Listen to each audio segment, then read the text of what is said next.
Agora, o que você estava falando, que a coisa começou em 2013, concordo. Mas se a gente for explanar, eu acho que esse assunto é bem interessante para a gente falar. Se você vê bem, e os professores com ideologia marxista, eles reescreveram a história. Eles ficam doidos da vida, mas eles reescreveram a história. O povo brasileiro é politizado desde sempre. A gente vê as Inconfidências, a própria Inconfidência Mineira, né? A gente vê as guerras de Canudo, a guerra da noite das garrafadas.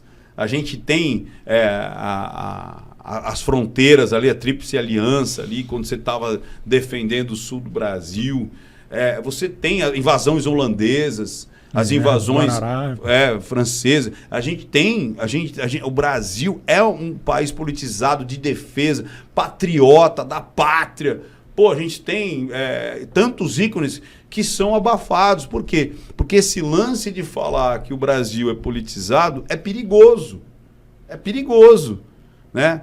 A revolta dos tenentes lá, como é que chamava lá? Esqueci o nome do nome. Mas, cara, você tem... nos anos 60 mesmo, quando o Jango estava prestes a querer fazer a reforma socialista no campo, as pessoas não entendem. Por que teve aquela revolta toda em 64? Porque o Jango já tinha falado, vamos fazer a redistribuição da terra, vamos colocar... Estava tudo pronto para vir ali o socialismo no Brasil, cara. E aí teve uma marcha da família, 800 mil pessoas no Rio de Janeiro, dizendo, não, a gente não quer isso aqui, não. 50 dias ininterruptos. Não queremos, não, e tal. Sem internet. E aí, quando veio lá, aí o Exército ajudou. Teve votação, cara. Antes do Exército tomar, teve uma votação no Congresso para ver quem ia ser o presidente interino. Sabia disso? Teve votação, cara. Ricardo Manieri, Não, eu esqueci o nome dele agora. Aí depois foi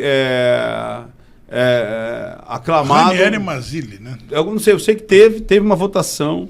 Essa votação, inclusive, estavam pedindo para que ela sumisse. Se não me engano, o pessoal pediu para que essa votação, essa ata... Sabe quem pediu uma cópia desse dia de votação? Quando o Jango sai, eles, por votação do Congresso, escolhem quem ia ser lá o presidente interino ali para tomar conta ali do Brasil até a posse do novo presidente. Sabe quem pediu uma cópia? Não sei quem porque estavam pedindo para destruir essa prova. A prova das votos. Quem? Jair Messias Bolsonaro. Ele tem Bolsonaro. uma cópia. Quando ele era deputado, ele conseguiu. Ele falou, não, eu quero uma cópia antes que... Porque não, vamos destruir isso aqui e tal, não sei o quê. Aí vai vendo. Olha que doideira. Direta já. Quantos foram para a rua? Sim. Quantos foram para a rua? Quantos foram para a rua ser fiscal do Sarney? Sim. O pessoal nem lembra desse negócio. Quantos foram para a rua atrás dos marajás? Caras pintados. Cara pintado. Olha, o Lindenberg e o Lindinho surgiu nessa época. Uhum. Quantos foram para a rua? Então, qualquer pessoa que aparecia, a gente quer sair disso, a gente não quer isso. Não, a gente quer o que é mais louco é que a turma do que o Collor chamava de marajás naquela época, era justamente o pessoal que criava os imbróglios eternos dentro da justiça. Hoje, quem seriam os marajás hoje? Seria a turma do Supremo Tribunal Federal. Pois é, o povo está querendo essa mudança, essa higienização. Você tá entendendo? Desde sempre, o povo... Só que isso é perigoso, cara. É perigoso. O povo querer que as coisas sejam democráticas, que realmente as coisas funcionem, sejam transparentes. Porque é isso que as pessoas estavam pedindo na última eleição. Faz o voto impresso. Vamos conferir se vocês estão jogando limpo com a gente. Até porque é constitucional, não é isso, doutor? Sim, sim. Tem que ser público e com publicidade. Contagem pública e com publicidade. Cara, até o jogo lá das bolinhas tem que ser público, sabia disso? Bingo. Não, aqui da Mega Sena, por exemplo, lá, tem que ser público. Tem que ser público. Eles escolhem uma cidadezinha, vai lá o caminhão, as bolas caem e todo mundo tá vendo. Tem que ser público e com publicidade. Não é um computador que escolhe. Tem gente que acha que vou jogar aqui na cena ou na Mega Sena virada, aí o computador que escolhe. Não, são bolas que caem, eles escolhem uma cidade do Brasil para ir lá o caminhão, aí e faz, cara. Eu vou lá na sala, pera aí que eu vou lá na sala sozinho, vou jogar no computador e trago o resultado para você, agora, fica tranquilo. Então isso eu acho que mete medo, porque assim, o povo brasileiro tá tendo uma maturidade com o tempo. Então qualquer um que abrir e levantasse a mão, a gente abraçava, levantava a mão e a gente abraçava. Agora a gente tá sabendo até como foi. Cara, eu nunca imaginei na vida, mas nunca imaginei na vida, que a internet inteira está discutindo mais política do que futebol. Onde você imagina que isso ia acontecer no Brasil? Eu nunca imaginei que as pessoas sabem hoje o que é uma prerrogativa, o que é uma primeira instância, uma segunda instância, escalação do os Supremo. recursos. Responsabilidade fiscal. Responsabilidade fiscal, ou seja, que eu posso só gastar aquilo que eu tenho e não gastar acima do que eu tenho. Sabe quando eu percebi essa mudança? Outra ainda, só para... quais as funções de um deputado, quais as funções do senador, quem pode tirar quem, quais a função de cada um. Quórum para PEC. Quórum para quem é o nome de todos o pessoal do Supremo, os ministros, né? Todos os ministros. Então, pessoas... Mas dentro disso que você está falando, só um pequeno parênteses.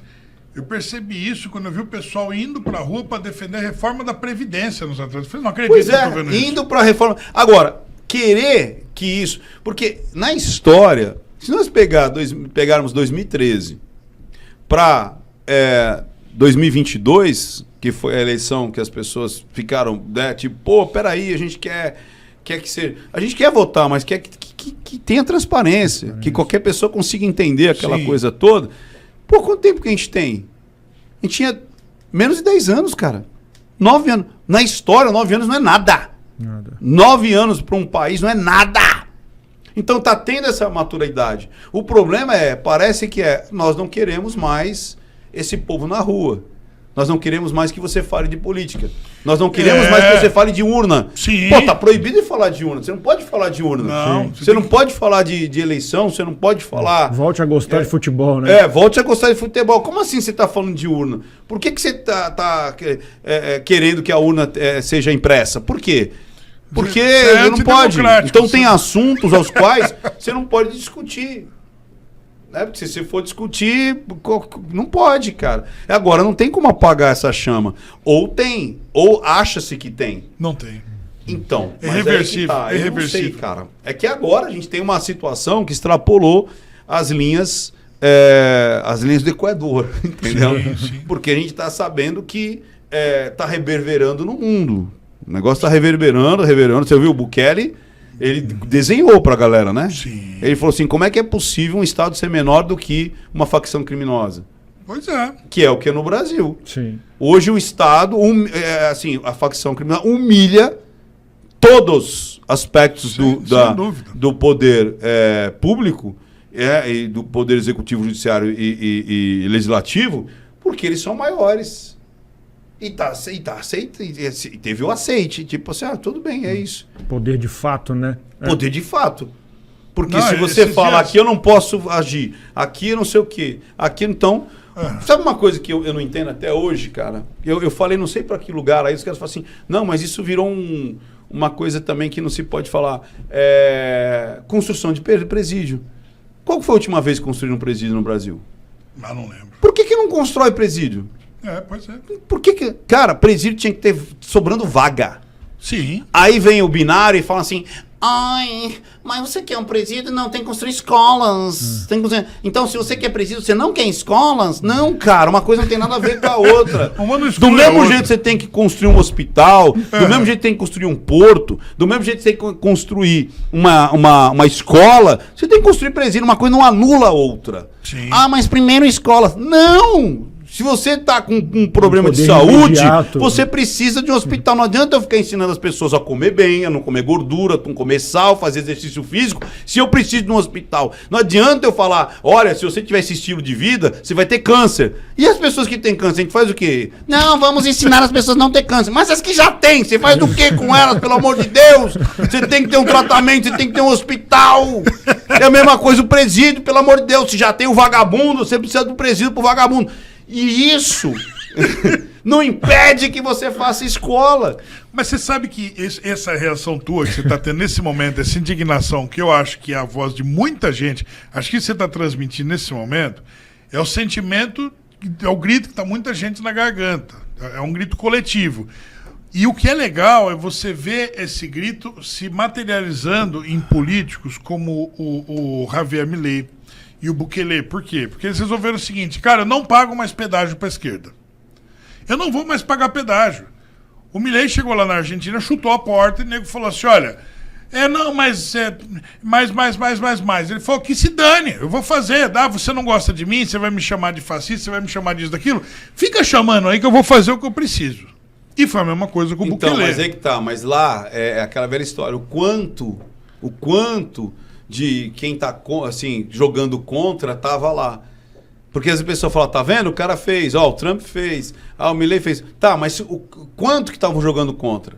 Porque aqui a gente não teve ainda um Estado real de ordenança, de governança pura. Você entendeu? A gente não teve.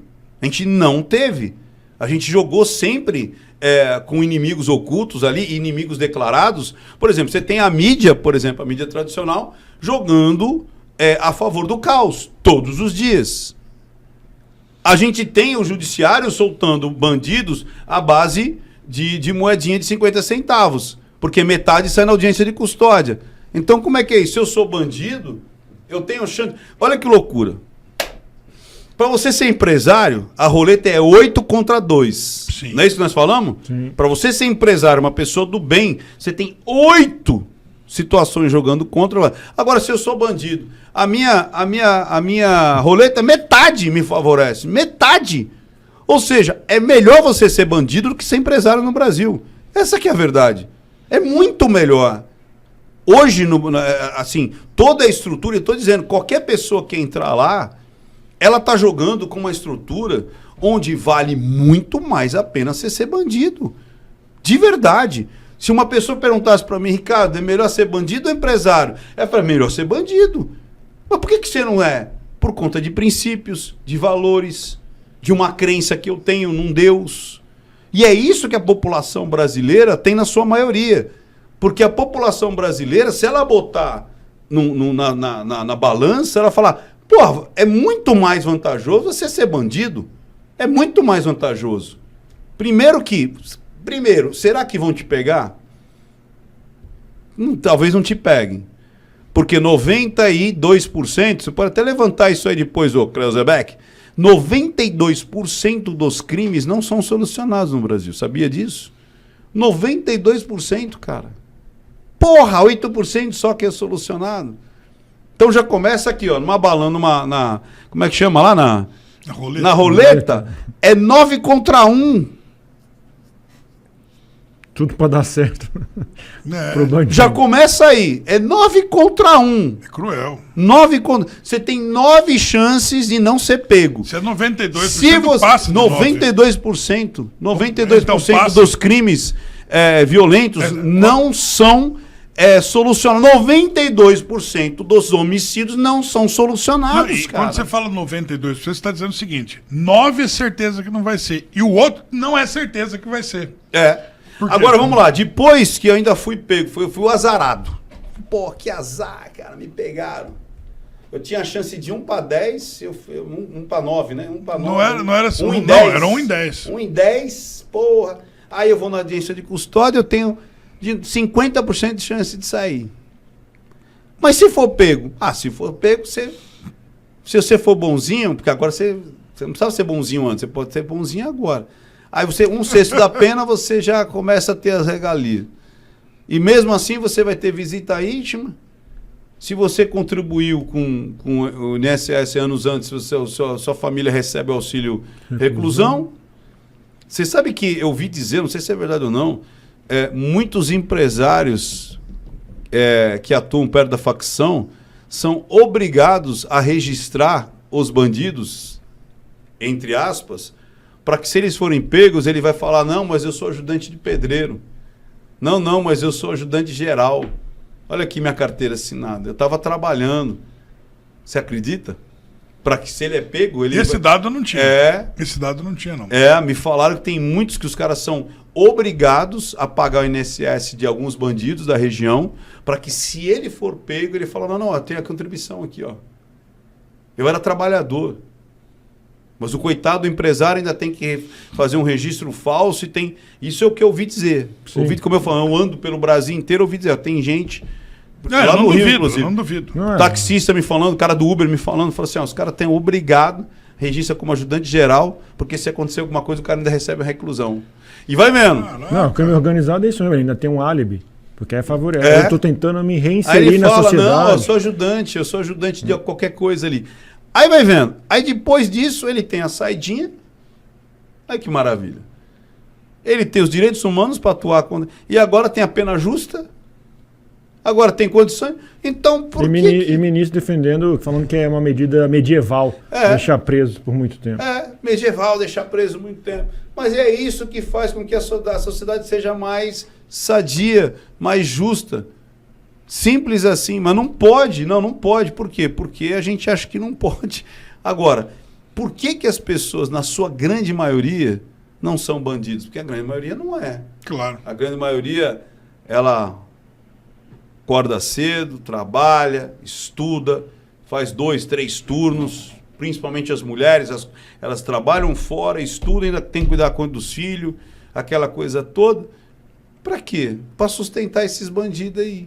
E por que elas não são? De novo, porque tem moral, porque tem ética, porque tem princípio e porque tem uma religião. Que ela acredita que ela ainda fazer o bem é o caminho correto, é o caminho justo. Então, por mais que as portas sejam largas, não é esse caminho que eu tenho que seguir, né? Simples assim. As pessoas só são honestas por princípio. Porque se botar na ponta do lápis, é insano. Hoje no Brasil não tem por que você ser honesto. Não tem porquê, cara. Não tem porquê. Não tem sentido. O que segura é a honra, é o que aprendeu com o pai, é o que aprendeu em casa. Porque se você olhar da porta para fora de casa, não tem sentido algum, cara. Não tem sentido. É policial sendo esculachado todos os dias, sendo humilhado por bandido. Pô, o cara foge, chega no final e ainda quer sair na mão com o policial.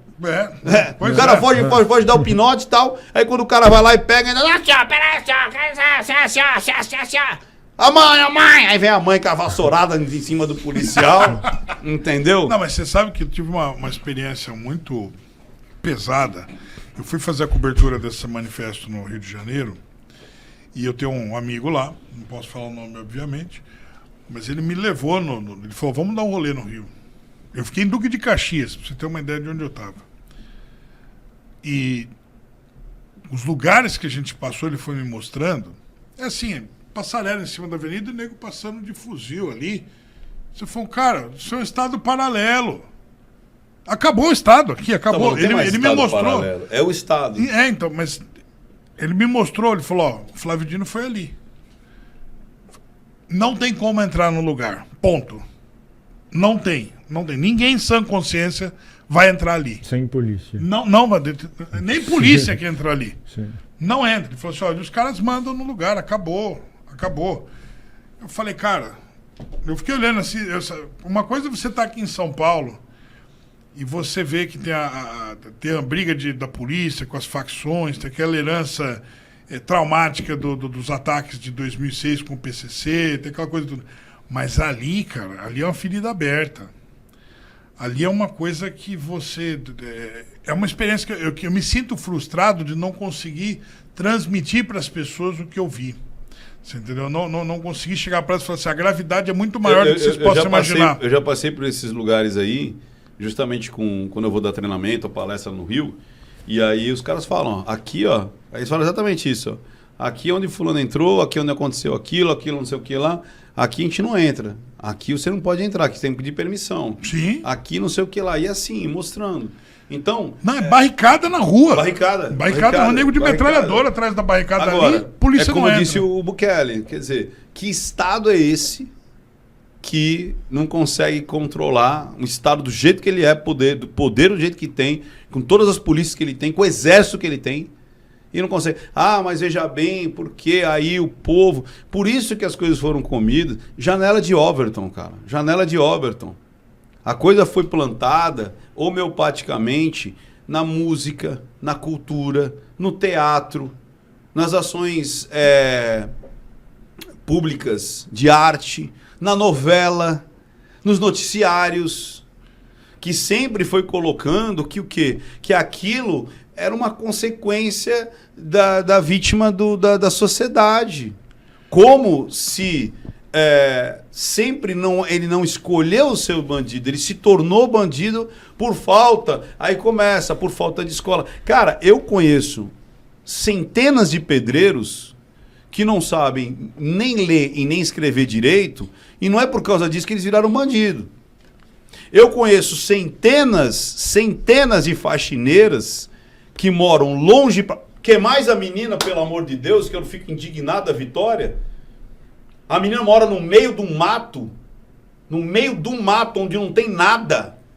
Não tem luz, não tem pavimento, não tem asfalto, não tem absolutamente nada. E a menina saía para trabalhar, ela não foi para biqueira, ela não foi se prostituir. Ela é uma menina bonita. Ela podia ter escolhido o caminho mais fácil. Podia ser marmita de traficante, não podia? A menina estava trabalhando, meu amigo. Estava trabalhando. Ela podia ter todas... Olha pro pai, olha pra mãe, olha pro quartinho dela. O quartinho dela, bicho, não tinha tinta, amigo. Tinha tinta. Reboco. Ela não podia olhar pro espelho e falar: você marmita aí de um traficante... Vou fazer o meu vaporzinho, vou me prostituir. Porra! O que ela ganhava no mês, ela podia ganhar em 3, 4 dias. Por isso que eu falo que segura o povo brasileiro não é a conta do papel. A menina no meio do nada, lá em Cajamar, saía 11 horas do shopping para chegar a 1 hora. O pai dela falou que chegava às vezes depois da 1 hora da manhã. Para acordar no outro dia, voltar e trabalhar de novo. Puta perigo, né? Ou seja, ela não seria uma vítima da sociedade, então? Mas ela não escolheu. Então, essa desculpa que a gente ficou ouvindo, muitas vezes até dentro da igreja, né? Dizendo, ai, coitadinho, é porque faltou estudo. Não vem com essa, não. Não vem com essa, isso é falta de caráter.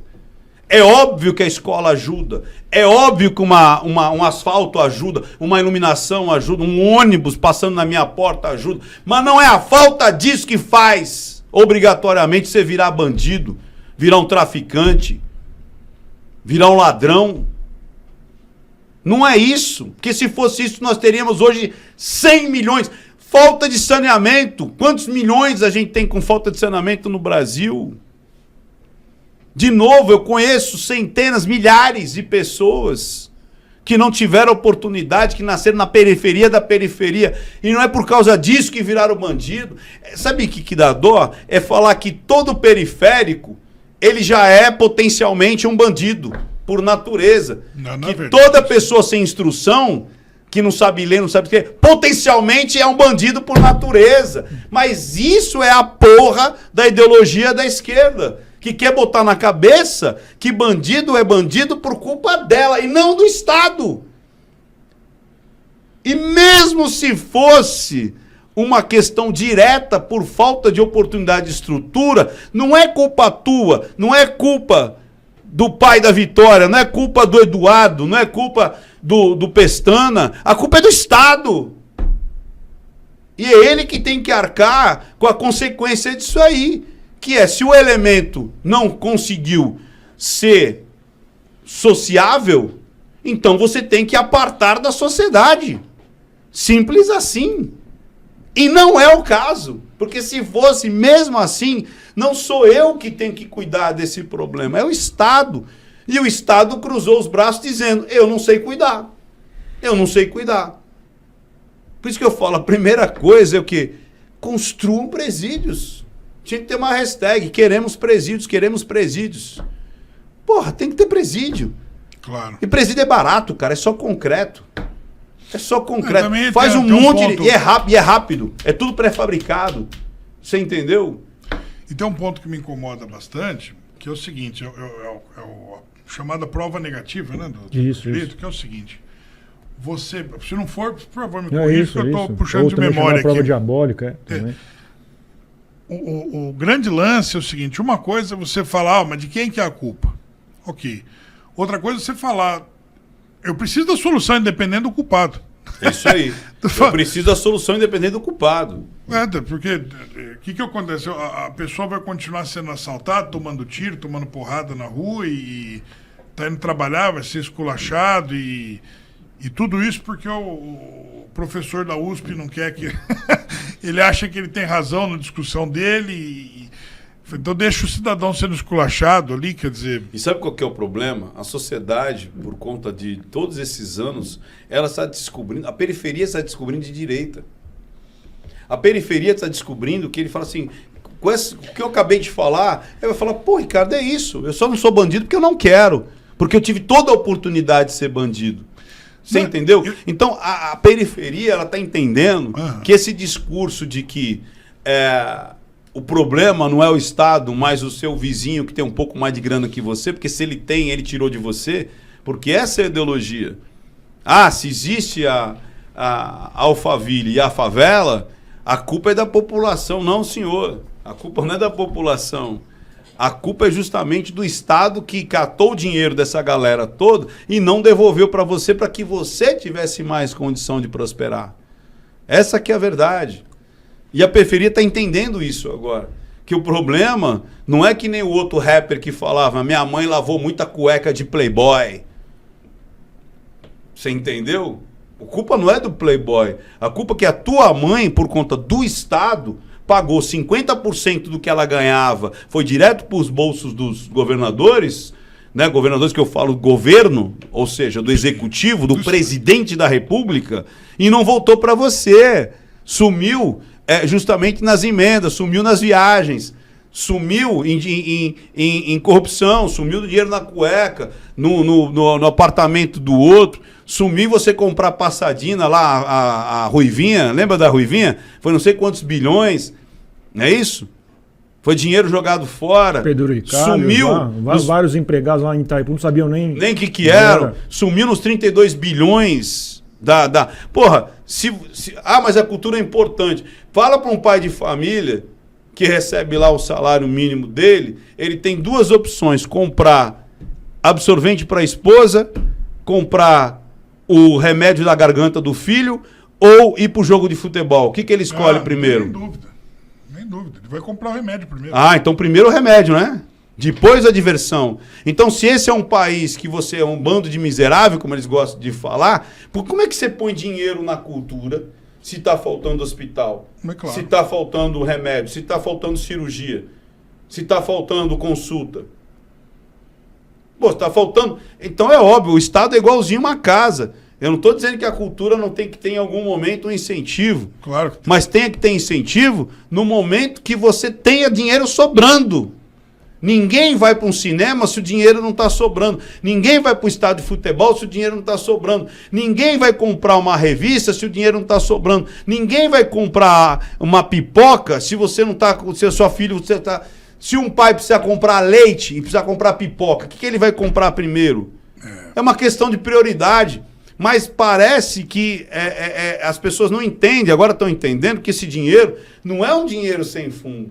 Não é um cofre que você abre lá, pega um monte de dinheiro e fala, eu vou dar. Não, não. Isso está saindo de outros lugares que você podia estar sendo muito mais necessário. Claro. Mas as pessoas estão aprendendo, cara. Você acaba de assistir a um corte. Para você acessar o conteúdo na íntegra, o link está nas descrições. E para você não perder nenhum bate-papo, inscreva-se agora no canal.